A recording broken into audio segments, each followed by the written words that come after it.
Welcome back again. And today's session is a special one in our journey through American literature. Now, if you've been tracking the trends closely, you've probably noticed something. Questions from American literature have become fewer in recent UGC NET exams. The focus has clearly shifted toward African American or Black American literature. But here's the key part. When questions do come, they almost always come from chapter 2, and not just randomly. The examiners are laser focused on a few key names: Thoreau, Emerson, Walt Whitman, and Emily Dickinson. So here's the plan. In this session, we're going to cover everything that matters from this chapter, from major thinkers and poets to the movements and themes they shaped. If you stay with me through this session, you're practically locking in 2 marks. So get ready, stay focused, and let's begin. Now, before we look at America, let's take a quick detour to Europe, because Romanticism didn't begin here. It first took shape in late 18th century Germany, reacting sharply against Enlightenment logic and industrial coldness. Writers like Goethe, Schiller, and the Schlegel brothers brought emotion, imagination, and inner struggle to the center of art.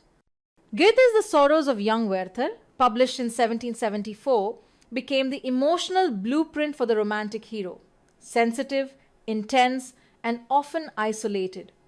As these ideas traveled, they took root in different soils, and in America, they found a new voice. By the early 19th century, American Romanticism began emerging with its own personality. William Cullen Bryant's To a Waterfowl saw divine truth in nature. Washington Irving with The Sketchbook blended Gothic storytelling with American settings and characters, and James Fenimore Cooper created Natty Bumppo, the noble frontiersman caught between wilderness and civilization, an American original rooted in romantic ideals. But it was by the 1830s that Romanticism here matured into something more profound. It became the American Renaissance, a full-blown cultural movement. At its heart were the Transcendentalists, Emerson and Thoreau, who spoke of self-trust, spiritual harmony, and the sacred bond between the soul and the natural world. Meanwhile, a darker current ran alongside. Poe, Hawthorne, and Melville pushed into the shadows, writing about guilt, madness, obsession, and the mysteries reason couldn't explain. This was dark romanticism. Then came 2 poetic voices who defied all convention: Walt Whitman, bold and expansive, and Emily Dickinson, inward and profound. Different as they were, both broke poetic form and created new ways of speaking about self, death, and the unseen. Together, these writers didn't just imitate Europe, they created something new. They gave shape to a literature that was deeply emotional, morally curious, spiritually alive, and unmistakably American. Let's now explore one of the darkest and most introspective voices of American Romanticism, Nathaniel Hawthorne. Born on July 4th, 1804, in Salem, Massachusetts, Hawthorne was deeply shaped by the shadows of his past. His ancestors were Puritan magistrates, and one of them actually took part in the Salem witch trials.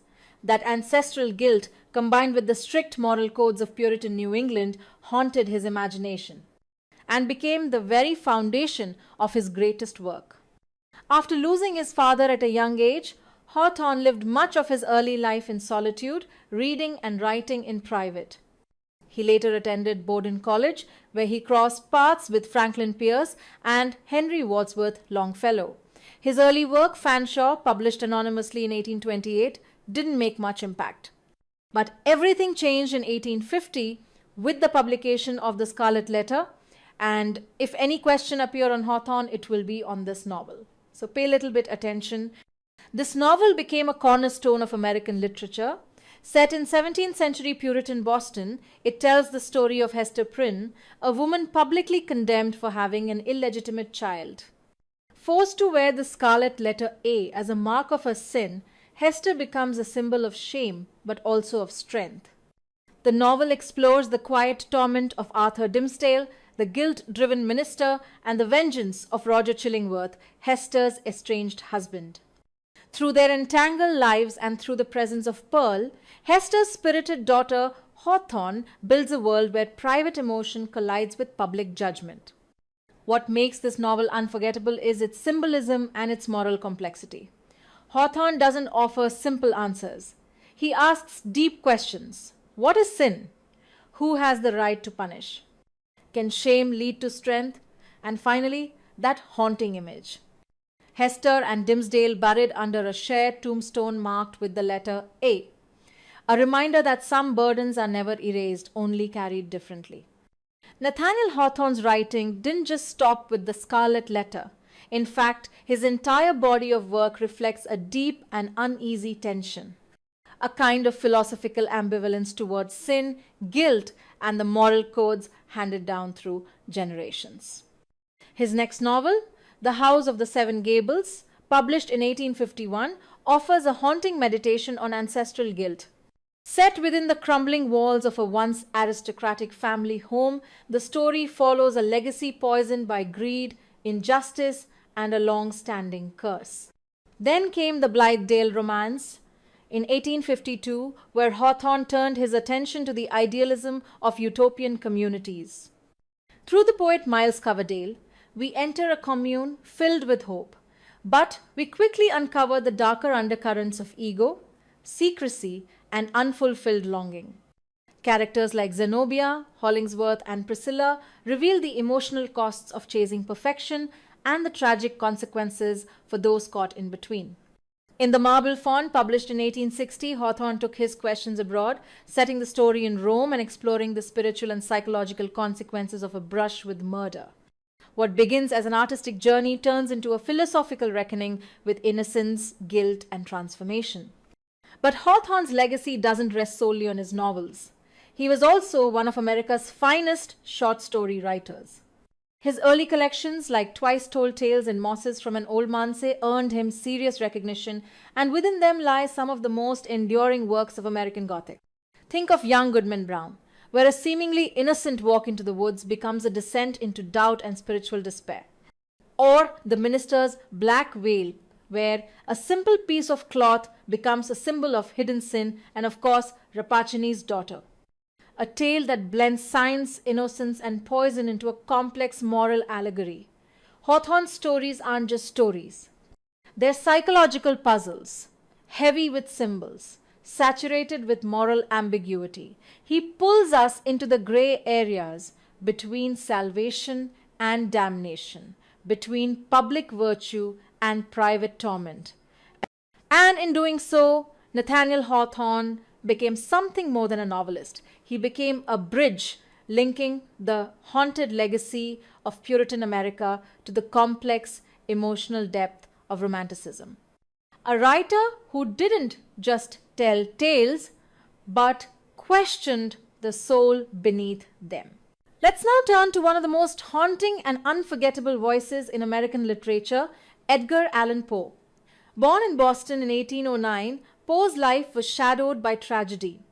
Orphaned at a young age, raised in foster care, and later plagued by poverty and personal loss, Poe carried this darkness into his writing and transformed it into literary gold. He became a towering figure of American Romanticism, especially the darker Gothic side of it. And when we think of Poe, one work stands above all. The Raven, published in 1845, its hypnotic rhythm, the lonely narrator, the blackbird repeating nevermore. This poem didn't just make Poe famous. It made him a legend. But Poe wasn't only a poet of the macabre. He was also a pioneer of something brand new, the detective story. With The Murders in the Rue Morgue, published in 1841, Poe introduced the world to C. Auguste Dupin, a genius detective who uses cool logic and sharp observation to solve a brutal double murder. This story laid the foundation for everything from Sherlock Holmes to modern crime fiction. And Poe didn't stop there. In The Purloined Letter, Dupin outsmarts the police again, proving that sometimes what we overlook is hidden in plain sight. Poe called this ratiocination, a blend of reason, deduction, and imagination. These tales didn't just entertain. They questioned how we think, how we see, and how much of our world is shaped by fear, obsession, and the unknown. Poe's genius didn't just lie in invention. It lay in atmosphere, in how he made the skin crawl, the heart race, and the soul question itself. Stories like The Fall of the House of Usher, The Telltale Heart, and The Black Cat dive deep into the human mind, guilt, madness, the uncanny.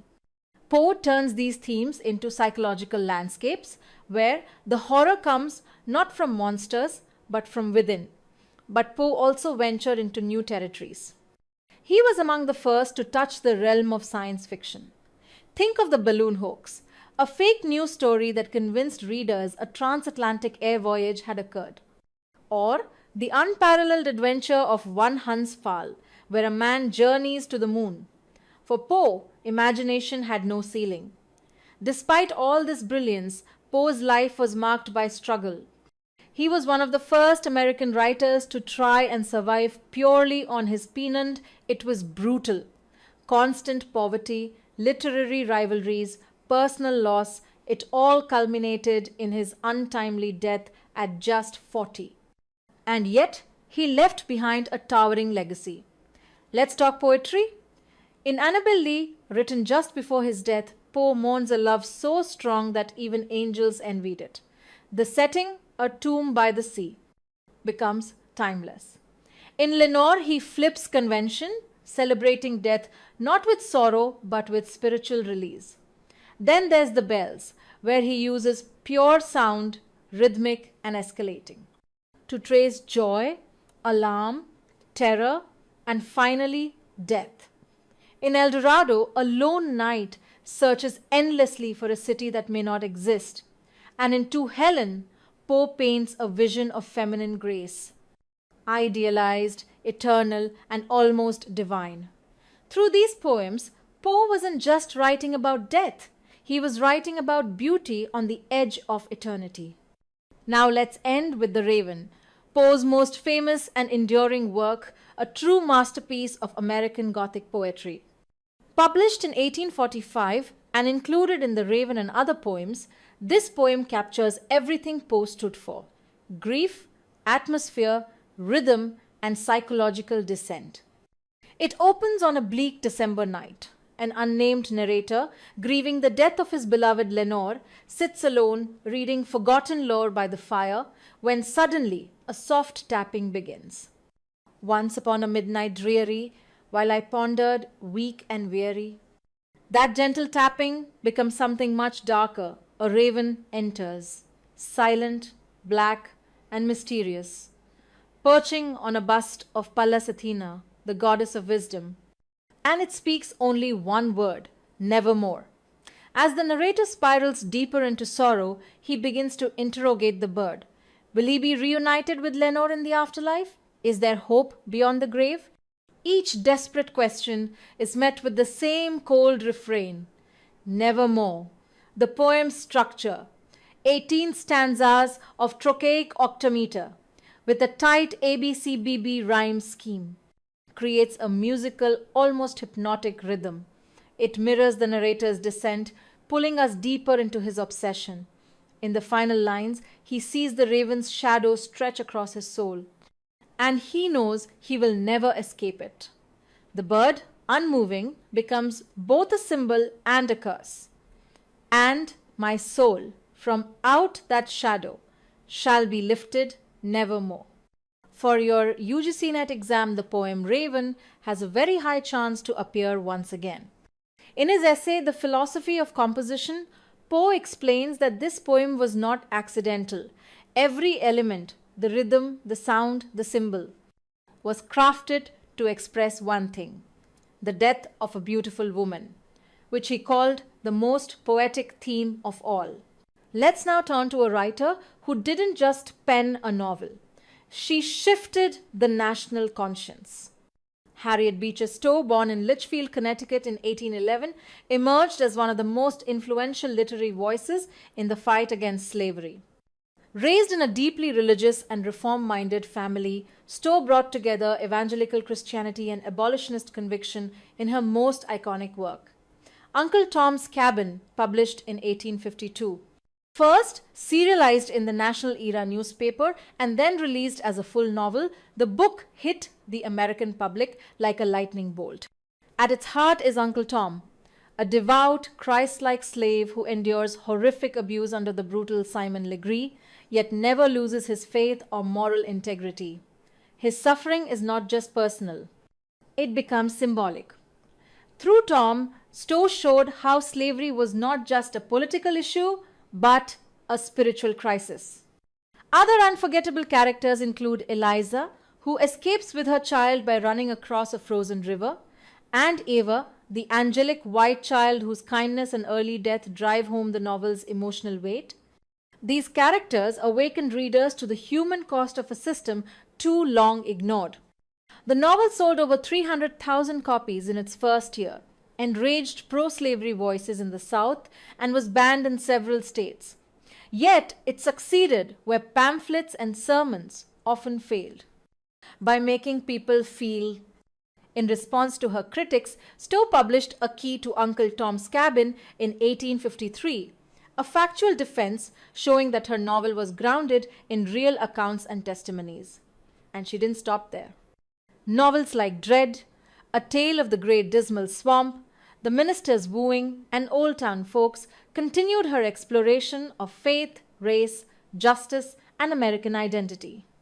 Harriet Beecher Stowe once said that she wrote what she saw, but what she saw changed what an entire nation believed.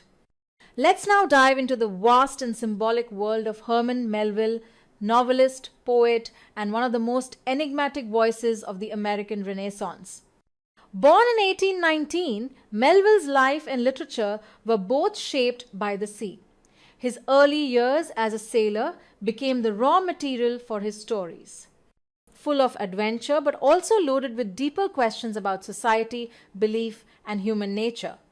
He began with Typee, published in 1846, a colorful and semi-autobiographical account of his time in the Marquesas Islands. That was followed by Omoo and then Mardi, which took a more philosophical turn, layering the ocean voyage with allegory and abstract reflection. By 1849, Melville released Redburn, a coming-of-age tale drawn from his own youthful voyages, and then White Jacket, a critique of life aboard a military ship. These works gave him moderate fame and positioned him as a unique voice in American letters. But then came his masterpiece, Moby-Dick, in 1851. This is the most important work for your UGC NET exam, so pay a little bit attention. Told through the eyes of Ishmael, a thoughtful and wandering sailor, the novel takes us aboard the Pequod, a whaling ship led by the vengeful Captain Ahab. Ahab's obsession is not just with a whale. It's with Moby-Dick, the massive white creature that once maimed him and now haunts his soul. What follows is a journey that's not just physical, but metaphysical. Through every page, Melville blends action with allegory. Biblical echoes, philosophical questions, and existential dread fill the oceanic vastness of the narrative. The novel asks, what is evil? Can we ever truly know anything? And what happens when obsession blinds a man to everything else? When it first appeared, Moby-Dick was not a success. It received mixed reviews and sold poorly. By the time Melville died in 1891, the book was nearly forgotten. But in 1919, during the Melville revival, the world rediscovered it. Writers like William Faulkner said they wished they had written it. D.H. Lawrence called it one of the strangest and most wonderful books in the world and the greatest book of the sea ever written. And who could forget that opening line, "Call me Ishmael." It's more than an introduction. It's an invitation into the depths of obsession, chaos, and cosmic mystery. Melville's structure broke all rules. Mixing story, stage monologue, encyclopedic chapters, and philosophical detours. It was modernist before modernism existed. Later writers like Virginia Woolf and Jorge Luis Borges would see in Moby-Dick the seeds of literary experimentation. The novel ends with devastation. Ahab dies. The Pequod is destroyed. And only Ishmael survives adrift on a coffin-turned life buoy. It's not just a tragic ending. It's a metaphor for the limits of human pride, the silence of the universe, and the smallness of man in a sea without answers. In the later stages of his life, Herman Melville turned away from public fame and deeper into the shadows of the mind and soul. What he produced during this period was quieter but far more profound. His 1852 novel Pierre, or the ambiguities plunged into psychological torment and taboo, dealing with identity, guilt, and even incest. The public didn't understand it. Many turned away, but Melville wasn't writing for applause anymore. He was writing to explore the unknown. He then wrote Bartleby, the Scrivener, where a quiet clerk slowly withdraws from the world with one unforgettable phrase, "I would prefer not to." In just 5 words, Melville captured modern alienation, long before modernism had a name. In the Encantadas, he gave us haunting sketches of the Galapagos Islands. In Benito Sereno, he exposed the hidden horrors of slavery, disguised under polite colonial narratives. His novel Israel Potter brought dignity to a forgotten war veteran, and in The Confidence Man, he delivered a sharp, unsettling look at deception and trust aboard a Mississippi riverboat. After a long silence, Melville returned to print with poetry, Battle Pieces, a Civil War reflection, and Clarel, a massive, searching religious epic in verse. His later collections, John Marr and Other Sailors and Timoleon, revealed a man looking back with sorrow, wisdom, and a kind of resigned grace. But his final story, Billy Budd, Sailor, may be his most beautiful and tragic. Left unfinished when he died in 1891, the novella tells of an innocent sailor executed under the rigid codes of martial law. It's a story of justice, silence, and moral complexity, a mirror of Melville's lifelong themes. And so, Herman Melville's journey ended as it began. At sea, navigating the vast, uncharted waters of the human heart. Forgotten in his own time, rediscovered in ours, he now stands as one of the greatest voices in American and global literature. All right, let's take a pause here. We've already covered 20 minutes of deep foundational content, and this wraps up part 1 of chapter 2 in the next session. Part 2. We'll dive into the Transcendentalists, where you'll meet the intellectual voices of Emerson, Thoreau, Whitman, and Emily Dickinson. Trust me, it's one of the richest parts of American literature and full of exam potential. Before we close, here's something very important to remember for your UGC NET exam. From this very section, 4 questions have consistently shown up. 1 on the Scarlet Letter, usually around main characters like Hester, Dimmesdale, or Chillingworth. 1 from Uncle Tom's Cabin, especially the Christian symbolism and emotional appeal. 1 question often appears from The Raven, typically focusing on theme, form, or key quotes. And here's the surprise. 3 different papers have featured questions not from Moby-Dick but from Typee, A Peep at Polynesian Life, Melville's semi-autobiographical travel narrative from 1846. That makes Typee a very important text to revise. Don't skip it thinking it's minor. Alright, that's all for today's session. Take a moment to review what you've learned, and when you're ready, I'll see you in part 2 of chapter 2. Until then, take care, stay consistent.